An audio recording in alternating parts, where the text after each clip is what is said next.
Lammii keenya saba keenya lammiiwwan biyya isaatiif Haacaaluun goota. As mana maatii isaatti garuu Haacaaluun ilma, Haacaaluun obboleessaa, abbaadha, abbaa warraatis jedha. Gabaasni Reuters dhiheenya baase. Maatiin ilmi isaanii ofii oduun ta'in uummata bal'aadhaaf jiraate ammallee naasuudhaa fi gadda hamaa keessa jiran. Haati Haacaaluu an artiist Haacaaluun yeroo hunda ittiin kakatu guddattuu tiyya jedhee bakka gahetti maqaa isaanii lafan goone addee guddattuu horaa akkana jedhan. Maalan godha ofiin taane namaa ta'e malee biyya isaatiifis ifamaa biyya isaatiif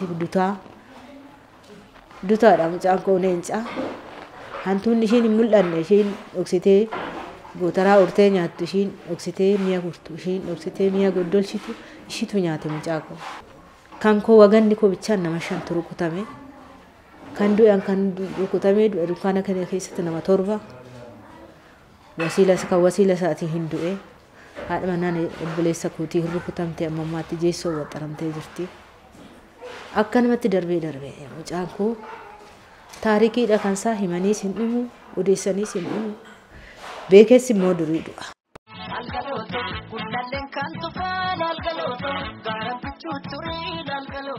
Albamii isaa ittiin beekamtii argate kan duraa Sanyii Mootii bara 2009 odoon baasin dura artiist Haacaaluun mana hidhaa Amboo Karchallee keessatti waggaa 5 hidhameera. Abbaan artiist Haacaaluu obbo Hundeessaan bara Haacaaluun dargaggummaadhaan Karchallee Amboo keessatti hidhamee ture gurbaa jabaadhu hidhaan qoraasuma dhiiratii jechaan akka turan Haacaaluun tanaan dura miidiyaa irratti dubbatee ture. Obbo Hundeessaan gaafiif deebii Reuters wajjin godhan irratti ilma isaanii dhabuu isaaniitiin lapheen isaanii akkamitti cabee akka jiru tarreessan. Anamman dhageessatti dabalamutti garaan kun fayyu madaan kun fayyu madaan kun akkuma jirutti jiraata.